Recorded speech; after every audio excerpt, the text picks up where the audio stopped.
yangu ananikuta. Nimelala ndani. Nastuka niporudi saa 9. Saa 9? Saa 9 hiyo unajua usiku mama. Mbona unanitisha? Nimeota ndoto. Sasa sielewi. Kuna watu wenye hichi kijiji shule. Wazazi. Ndio kushtuka nipo nje. Ndio hiyo saa 9. Ile hapa nimekaa sielewi. Mbona unanitisha? Lazima dogo. Ina pamoja ikae ndio isimame kufuata. Nenda tamani niame hata leo wapi niame. Yangu sasa kumfanya kwa mama yangu usiame shoga yangu. Sawa. Hapa cha kufanya. Wewe mimi kesho nije hapa kama utakuwa na muda nikupeleke kwa mtaalamu. Mimi nakusema kuama shoga yangu sio kama mimi hata saa hizi. Ningeenda nikajipigia kijana tuondoke. Maana hivyo sasa hivi sio kwa nini kuna sehemu nilikuwa naenda hapa nipitia nikusalimie kisema kuja kumsalimia mai. Lakini kesho mimi nitakuja hapa mapema ili nikupeleke kama utakuwa na muda. Sio. Maana upo nje ndani. Labda ndoto tu. Ndoto sio najikuta nje kweli. Basi kesho tufanye kesho. Mimi nitakuja maana kuna sehemu naenda lazima nipitie mai. Sawa mimi niko hapa. Haya.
Shida gani? Wiki iliyopita nimelala ndani nikajikuta niko nje. Na leo hapo ndani nimefuta na wachawi hao watatu. Wananitishia nimekuja na mboni ombea mama.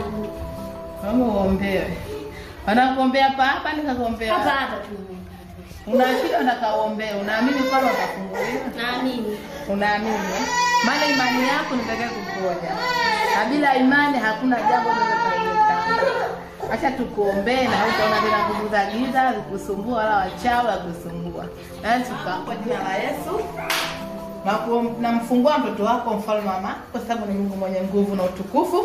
Anayesumbuliwa na nguvu za kichawi kuanzia leo tunavunja hiyo roho ya kichawi. Kila roho zote mbaya. Kila namna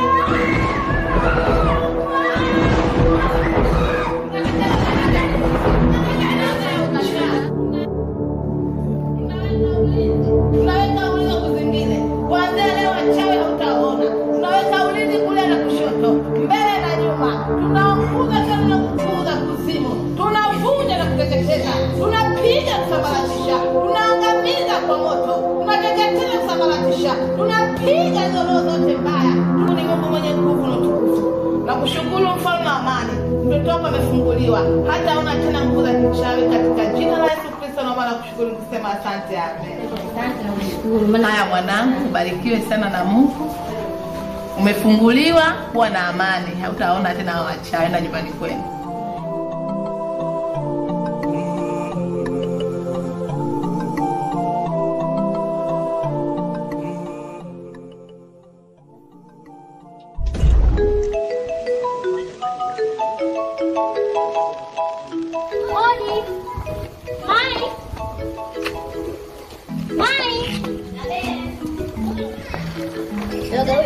Niambie. Asante, vipi? Safi. Naendelea. Yaani nimepata shughuli yangu ile safari yetu ya jana. Nilikwambia. Sababu mimi siangalia. Hapa jana tu nimeenda kwa mama mchungaji. Kaniombea mambo yote shaishi. Mchungaji. Shoga yangu moja nipigia hata simu kuniambia. Nataka tu ni kuingia ndani na kukutana nao. Mbona amekuandama hivyo? Shoga yangu sielewi. Ni muda ule kaipeleka kwa mchungaji. Kama Basi kama jalia shaombea basi tu nyumbani. Maana nilikuwa nimekufuata hapa ili tuende huko hata maji unywi. Shoga yangu wewe acha tunisha shiba kwanza hata maji naweka wapi. Poa. Basi tunaonana. Poa baadaye.